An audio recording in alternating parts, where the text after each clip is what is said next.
you are looking to make changes in your homeschool, you know the curriculum's not working, but you're really not sure how to go about making those changes or what to change to, here are 5 questions that you can consider asking yourself to help you make those big decisions. As I'm sharing with you guys those 5 questions, I'm also going to be sharing with you guys changes that we're making in our curriculum thanks to these 5 questions. So let's get started. Question number 1, what is working well in your homeschool right now and why? When we consider what is working well, that's going to help show kind of direction of maybe where we need to be going with things that are not working well.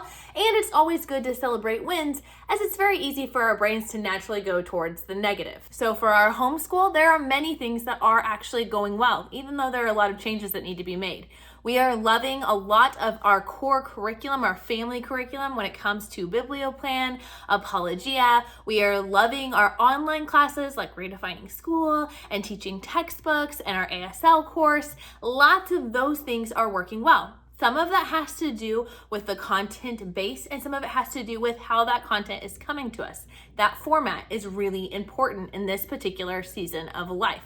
Which brings me to question number 2. Question number 2 is exactly that. What is the format that fits the season of life that you are in right now? This could be format as far as length of lessons. Maybe you're in a season where you need to have short and sweet lessons, or maybe you're in a season where you need much longer lessons and maybe a little further apart. For us, one of the formats that matters a lot is if it is textbook based, that there is an audio option for us. And if it is not textbook based, that it can be done fairly independently or maybe has a video or online option. Because of all of the appointments that we're going to right now and the amount of care that my daughter with medical special needs is requiring, I need things to be more and more independent. So this means that I had to make some changes to our extracurriculars for my older kids. Every year, they have sort of a topic that they have a focus on, they want to learn more about. And this year for my daughter, that was babysitting. She wanted to learn more about babysitting, how to build her business, how to be better at babysitting. And so originally I had started out the school year kind of building my own course for her. But as the season shows, this is not the season for her to have to be dependent on me to complete this course. So we have decided to switch, and we are now going to be doing the first aid babysitters course from the American Red Cross. This is all online based and she can complete it as she can. My goal is that she would go on from this class and do a CPR certification course so that she will also have that as well, which will help her in babysitting. Also, for one of my sons, he is really into graphic design and has wanted to explore that more, as he's always been interested in art and is starting to think about possible career moves. Well, it turns out that one of my favorite companies for online classes, which is Film School for Teens, actually just released this week a brand new graphic design course specifically for teens. So he is going to be taking that. It'll be completely independent. He can work through video lessons, and then he has workbooks that he will go through as well with different assignments so that he can work on completing different projects and learning more about this specific area of interest for him and potential career options. For my daughter with medical needs, one of the things that we realized is a lot of her school needs to be able to be taken on the go. So we are making some format changes there. We have started iExcel and using that to help supplement her curriculum. So every single day she does at least one math task and at least one language arts task to just kind of help build those skills, to give her extra practice in areas where she might be weak. And we've really been enjoying having that as an add-on, as since it is computer-based, app-based, she can take it on the go with us and can do it in doctor's offices, the car, or whenever we have time. The third question is, what topics or different subjects do we need to be spending more time on that we are not currently spending time on at this moment? And for us, those were some easy choices. For my oldest son, he has not had any formal writing instruction, even though he is in 8th grade.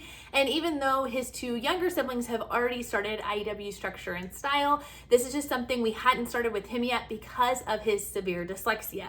So we decided that it was time to start that. We like to start something new and fresh in January oftentimes. And so we have now started him on structure and style with IEW, and he is loving it. I'm excited to start focusing more on writing with him this semester now that his reading is getting more solidified and to see where that can take him. For my daughter with medical special needs, a couple of the things that we have decided to focus on more this particular season is to focus on mental health. So we are not using a specific curriculum, but we are doing a series of therapy exercises, personal exercises, meditating on God's word, so many different things. And I want to share more about what that looks like because it's a very big hodgepodge of things that we have put together.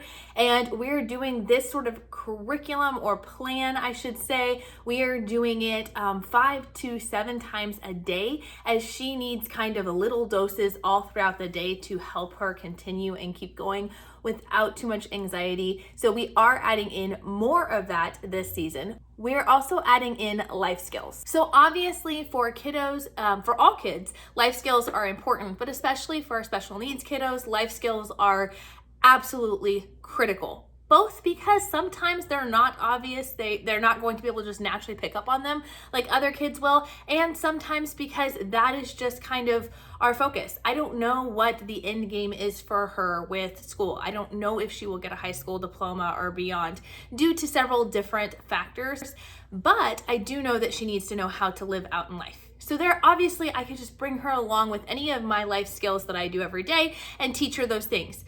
However, that takes a lot of mental and physical energy to think through those things and to make sure we're not leaving a lot of gaps in those areas.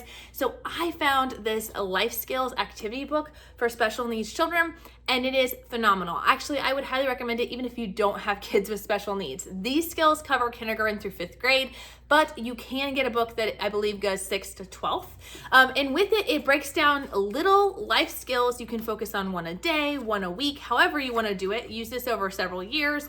What our plan is we're taking a life skill, we're starting at the beginning, and then we are tackling just a little bit at a time. Once it's mastered, we move on. So if we stay there for a couple days, stay there for a couple weeks, we're just gonna follow her flow and her rhythm with that. But I really like the fact that it takes different skills and really thinks about it from a special needs perspective.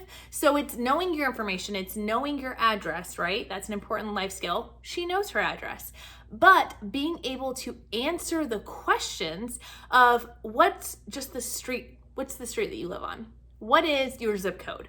See, what I found is my special needs child knows all of this information together, but she couldn't kind of dissect the pieces. So that's what we're currently working on this particular week. But this goes through how to work on team activities when you're working as a team, how to use money, how to calculate sales, all sorts of crazy life skills. So definitely something I'm excited to dive into and ready to check out more about. I plan to have a review out on that book a little bit later on this year after we've been using it for a while, so be sure to subscribe so you don't miss out on that. The fourth question that you're gonna wanna ask yourself is, do I already own anything that I could easily adapt to fit the needs of maybe some of those things that you feel like you need to focus more on this semester? For us, 2 of the things that we knew we needed to work on more, that we decided not to buy something extra for, was, like I said, for my daughter, dealing with more emotional mental health and dealing with, reducing that anxiety. We did decide to use the My God Says journals from Not Consume Ministries. A couple years ago, I had bought one for all of my older kids, but I had only used it for 2 of them and had put the other 2 away for when my kids were a little more ready for it and totally forgot about it. So I came across that, and we decided to start using that with her in her school as another way of kind of grounding her in truth. It goes through different truths about yourself and about your identity in Christ. And so I think this is going to be a really great addition to our homeschool day and didn't cost us a thing. For my oldest son, he had been using a car mechanics class over the past semester, and I thought it was going to take him all year, and he ended up going through it in only 1 semester. So I needed something new for him to work on, and he said he wanted to work on some cooking skills. Not because he wants to be a chef or is super interested in culinary arts, but because he was like, eventually I'm gonna move out, and I probably shouldn't eat out for every meal. While I appreciate his forethought as a middle school boy, I knew that he is looking more for really practical skills and not as much, exploring beyond that. So what we've decided to do is, instead of doing a cooking course, we decided to sit down together and to pick out 3 different breakfasts, 3 different lunches, 3 different main dishes, 3 different sides, and then 3 different desserts. And with that, we're going to pick those 3 things that he wants to cook each week, he needs to cook one thing from each category. Repetition is really helpful. And so every week he'll bake something from each category over the week span. He might do it all in one day. He might do one thing a day. And then once he's fully mastered those recipes and can do all three in each category without having to think through it, then we can talk about adding on more. But even with 3 solid recipes for each of those things, he could mix and match and do a lot with that. So I'm excited to kind of just incorporate what we already have instead of going out and getting a whole new curriculum. The 5th and final question is there anything that we are doing that we probably need to stop? That we just need to lay down, that we need to understand this is not the season for this particular curriculum or maybe for this particular subject. And for us, we of course found a few of those as well. I was really excited at the beginning of this year to be using the Bible Doctrine for Older Kids and for Younger Kids book. However, there is no audio option of that right now, and I am just lacking in time to be able to sit down and read all of those out loud. So the plan as of right now is to set those aside as much as it pains my soul and to maybe pick that up either in the summer or to focus over the summer at maybe recording myself reading some of those so that we can use it into next year. The other thing along those lines is our logic curriculum. I was so excited about getting to jump into that logic curriculum, and it just has not worked out the way I had hoped timing wise. We had hoped to use it in our co-op, but we've had some different things that have come up that have made it where we're not able to use that right now. So again, I do hope to start that in the summer when we have less subjects going on. And we may even start it a little sooner as we typically wrap up our science around April. So I may go ahead and start it in May, and we'll just kind of run it sort of an unusual season of our school because I do really want to make sure we get to that. We also decided to set down the PAL reading program for my younger ones. If you guys did not hear, my 2 youngest are now being homeschooled by Wendy over at Plan Prep Pray. She actually has made a video kind of sharing her story and how this came about and what this is looking like. You guys can check that out here. And we have decided that we are going to be using CLE with them because that's what she is currently using, so she doesn't have to change the curriculum around. So they're going to be starting CLEs, learning to read and getting through that with Wendy. And if you want to learn why we're sending them off and not homeschooling them ourselves, be sure to check out this video here.